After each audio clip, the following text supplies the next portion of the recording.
Haleluya, haleluya, shalom blessed people. Kiranya berkat dan damai sejahtera dari Allah menjadi bagian kita semua sepanjang hari ini. Bersama saya Pendeta Theodorus dari channel Rumah Berkat House of Blessing. Tema kita hari ini adalah penghibur di tengah penderitaan. Dan ayat pokok kita terambil dari surat 2 Korintus 1 ayat 8-9. Mari kita baca bersama. Sebab kami mau, saudara-saudara, supaya kamu tahu akan penderitaan yang kami alami di Asia Kecil. Beban yang ditanggungkan atas kami adalah begitu besar dan begitu berat, sehingga kami telah putus asa juga akan hidup kami. Bahkan kami merasa seolah-olah kami telah dijatuhi hukuman mati. Tetapi hal itu terjadi supaya kami jangan menaruh kepercayaan pada diri kami sendiri, tetapi hanya kepada Allah yang membangkitkan orang-orang mati. Demikian pembacaan firman Tuhan. Saudaraku yang terkasih, pada pembacaan ini kita mendapati Rasul Paulus sedang mengucap syukur dengan menceritakan atau bersaksi tentang pengalamannya di mana ia mengalami penderitaan di Asia Kecil. Yang Paulus rasakan di dalam penderitaan tersebut yaitu, pertama, bebannya begitu besar dan begitu berat, ayat 8. Kedua, mengalami putus asa dalam hidup, ayat 8. Ketiga, seolah-olah telah dijatuhi hukuman mati, ayat 9. Ketiganya menggunakan kata kerja yang berbeda, tensanya aorist dan perfect, tapi artinya sama saja, yakni suatu tindakan yang telah selesai di masa lalu dengan akibat yang berkelanjutan. Nanti di ayat 10 kita akan ketemu bentuk kata kerja yang sama. Meskipun Paulus mengatakan penderitaan yang dialaminya mencapai batas kemampuan manusianya, tetapi ia kemudian menyaksikan bahwa di tengah penderitaan ada pribadi-pribadi yang menjadi penghibur. Bukan hanya bagi pembaca suratnya di masa itu, tetapi berlaku juga bagi kita sekarang ini. Siapakah pribadi-pribadi yang dimaksud, saudaraku? Mari kita bahas satu-satu. Tetapi ayat-ayatnya silakan saudara baca sendiri, karena waktu yang singkat, saya akan kutip saja. Saya akan sebutkan ayatnya, saudara silakan baca sendiri ya. Yang pertama, Allah Bapa dan Kristus. Di ayat 3, ayat 4 bagian A, dan ayat yang kelima. Nah, saudara yang terkasih, di sini Paulus menyatakan bahwa Allah Bapa itu, pertama, ia penuh belas kasihan. Bahasa Yunani untuk penuh belas kasihan ialah oiktirmon, dari kata oiktirmos, yang artinya merasakan atau mengungkapkan rasa belas kasihan atau rasa iba pada kondisi orang lain. Kedua, ia sumber segala penghiburan. Bahasa Yunani untuk penghiburan adalah parakleseos, dari kata paraklesis, yang artinya memanggil bersama. Ini sering digunakan dalam pengertian hukum, yaitu seorang pengacara yang memberikan bantuan hukum, kenyamanan, dan bimbingan.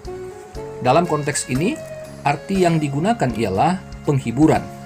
Dan sang penghibur menunjuk pada Bapa dan Kristus. Saudara, Allah Bapa dan Kristus sebagai pribadi yang kasihan melihat penderitaan Paulus sehingga ia dihiburkan. Dan pengakuan ini disampaikan setelah Paulus mengalami penderitaan hebat di ayat 8 dan ayat 9 yang kita baca tadi. Di saat yang kritis, Paulus tidak punya pilihan selain mempercayakan hidup sepenuhnya kepada Allah, yaitu Allah yang ia percaya dan harapkan sebagai satu-satunya penolong dari kematian. Ayat 9 dan 10. Jadi, Paulus harus mencapai titik nadir dalam hidupnya, sehingga ia tidak menaruh kepercayaan dan harapan pada diri sendiri, dan akhirnya ia menerima penghiburan dari Allah. Perhatikan dari bahasa Yunani, saya menerjemahkan ayat 10 menjadi lebih ringkas. Seperti ini, kira-kira bunyinya. Dari kematian yang begitu ngeri, ia telah menyelamatkan kami, dan kami punya harapan ia tetap akan menyelamatkan kami. Dengan demikian, penghiburan Allah Bapa berlaku di setiap kali Paulus dan teman-temannya mengalami penderitaan. Begitu juga dengan saya dan saudara sekalian. Haleluya. Jadi sederhananya gini, saudaraku. Hari ini kita mengalami penderitaan, kita berdoa, kita beriman, kita menaruh harap, Tuhan menolong. Besok, mungkin kita akan menghadapi satu penderitaan yang lain lagi. Tetapi, Allah kita Allah yang tidak berubah, Allah yang sama seperti Dia menolong kemarin. Kita percaya sebagaimana saya pernah ditolong, hari ini juga saya akan ditolong. Demikian juga dengan besok dan sampai selama-lamanya. Karena Yesus demikian juga. Dikatakan kata Alkitab, Yesus tidak pernah berubah, dulu, sekarang, besok, dan sampai selama-lamanya. Haleluya. Yang kedua, penghibur yang kedua yaitu Rasul Paulus, atau dia seorang hamba Tuhan lah ya. Ayat 4 dan 5, 6, 7. Ayat 4 sampai 7. Saudara, ternyata penderitaan yang Paulus alami diizinkan Allah dengan tujuan supaya ia sanggup memberi penghiburan yang ia terima dari Allah kepada jemaat yang juga mengalami penderitaan karena iman kepada Kristus, yang pernah merasakan kesengsaraan manusia juga. Penderitaan dari bahasa Yunani klipse, dari kata klipsis, yang artinya menekan atau menghancurkan anggur atau gandum, namun kemudian digunakan secara kiasan untuk trauma fisik dan emosional. Penderitaan Paulus menjadi penghiburan dan keselamatan jemaat. Kemudian, penghiburan Paulus memberikan kekuatan untuk bersabar di dalam penderitaan jemaat. Nah, saudaraku, menjalani hari-hari di masa karantina di rumah karena COVID-19 menjadi tanggungan kita bersama.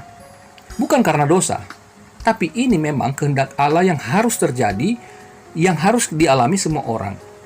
Bukan hanya saudara yang menderita. Saya dan para hamba Tuhan lainnya juga ikut merasakan apa yang saudara rasakan, apa yang saudara khawatirkan. Akan tetapi saudaraku, saya bisa bersaksi bahwa kalau sampai hari ini saya kuat dan tetap bersuka cita, termasuk menyampaikan renungan firman pada hari ini, bukan karena kekuatan saya sendiri, tapi karena saya percaya dan bergantung sepenuhnya kepada Tuhan. Dan saya dan keluarga tetap tercukupi kebutuhan sehari-hari, bukan karena punya tabungan banyak di bank, tetapi kami selalu berdoa bersama. Saya, istri, dan anak-anak saya, kami berdoa bersama, dan kami percaya pada firman yang kami baca. Firman Tuhan Yesus yang paling sederhana adalah ketika ia berkata, Bapamu yang di sorga tahu bahwa kamu memerlukan semuanya itu, termasuk di hari-hari yang sukar ini, saudaraku. Dan puji Tuhan, ia selalu mengirimkan semuanya tanpa kami meminta-minta kepada orang lain. Tepat pada waktunya kami butuh, selalu Dia mengirimkan kepada kami. Saudara, Allah itu Bapa saudara juga. Ia mengasihimu, Ia mengasihi keluargamu, seperti Ia mengasihi saya dan keluarga saya. Puji Tuhan, haleluya. Penghibur yang ketiga adalah jemaat Tuhan di ayat yang ke-7 dan ayat 11. Selain Paulus menghibur jemaat, rupanya jemaat itu sendiri menjadi penghiburan bagi dirinya di ayat yang 7. Dan selain Paulus bersyukur kepada Allah yang telah menolongnya, ia pun bersaksi bahwa pertolongan Allah kepadanya atas kontribusi jemaat yang membantunya dengan doa syafaat ketika ia dalam penderitaan hebat. Ayat yang ke-11. Dengan demikian, penyelamatan dari penderitaan melibatkan tiga pihak. Allah yang berbelas kasihan, iman Paulus, dan doa syafaat jemaat. Penghiburan di dalam penderitaan juga demikian, saudara. Allah sumber penghiburan, Paulus yang dihiburkan Allah, dan jemaat yang dihiburkan Paulus. Saudaraku yang kekasih, sebagai penutup saya bersaksi kepada saudara. Tahun 2015 saya pernah mengalami kecelakaan motor yang fatal. Saya mengalami gegar otak berat, mengalami koma, dan dokter menyatakan secara medis tidak dapat ditolong. Dengan kata lain, saya divonis mati. Tetapi Allah berbelas kasihan kepada saya. Ia menggerakkan banyak hamba Tuhan dan banyak sekali jemaat yang berdoa bagi saya. Bukan hanya jemaat di gereja yang saya layani, siapa saja yang mengenal saya, di media sosial dan sebagainya, mereka berdoa bagi saya. 2 hari di ICU, saya sadar dan pertama kali yang saya ingat adalah Tuhan Yesus dan firman-Nya. Dan saya sungguh percaya kalau saya masih hidup, berarti semuanya baik-baik saja. Singkat cerita, saya dinyatakan dokter sembuh total hanya dalam waktu 1,5 bulan. Saya tidak kehilangan memori dan tidak ada rasa trauma sama sekali seperti yang dikhawatirkan oleh dokter tersebut. Dan hanya dalam 2 bulan, saya sudah mengendarai sepeda motor saya lagi. Haleluya, puji Tuhan. Ini kesaksian singkat saya. Kiranya saudara diberkati pagi hari ini, atau siang atau sore, kapan saja saudara mendengarkan atau menonton vlog ini. Kiranya saudara diberikan kekuatan oleh Tuhan. Jangan putus asa. Kalaupun putus asa, tetap punya harapan bahwa Tuhan ada bersama saudara. Tuhan Yesus memberkati kita semua. Selamat menjalani hari. Doa saya menyertai saudara sekalian. Mari kita satu dalam doa. Bapa dalam sorga, setelah kami mendengarkan firman-Mu, kami mengucap syukur Tuhan, meskipun hari-hari ini kami tetap masih ada di hari-hari yang sulit, ada banyak penderitaan yang harus dialami, tetapi terima kasih bahwa kami tidak pernah sendiri, ada Tuhan, dan ada banyak hamba Tuhan dan jemaat Tuhan yang lain juga dimanapun itu ikut merasakan seperti yang kami rasakan hari ini.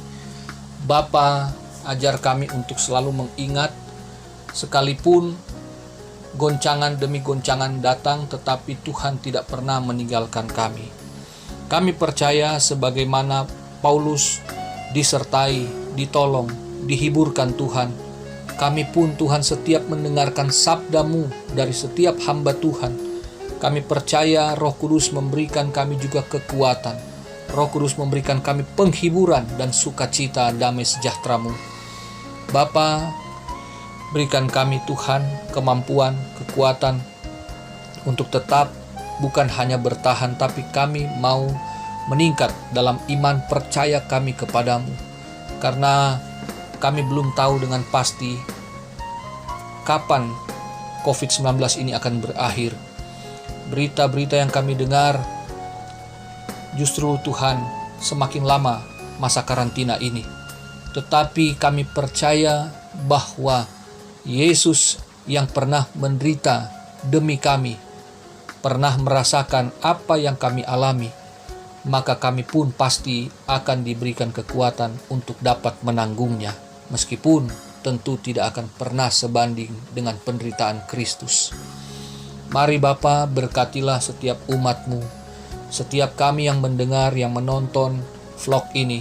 Kiranya Tuhan menjamah, berikan penghiburan, berikan kekuatan dalam batin, dalam hati pikiran, dalam jiwa kami, sehingga kami tetap punya rasa optimis dan bersemangat, mempercayai bahwa Tuhan akan memberikan pertolongan tepat pada waktunya.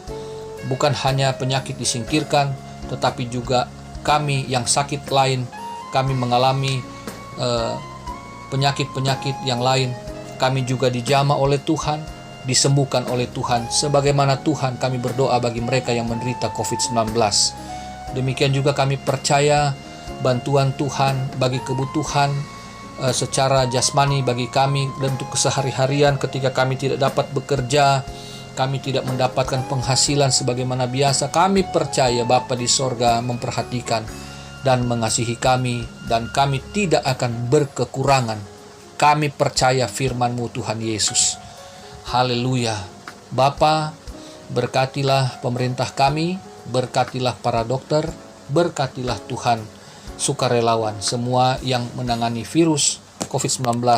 Kami berdoa terus agar bangsa kami dibebaskan dan dipulihkan. Terpujilah nama Tuhan. Ini doa sembahyang kami, mengucap syukur atas segala sesuatunya. Daripada Tuhan, untuk kemuliaan nama Tuhan, kami berdoa. Haleluya.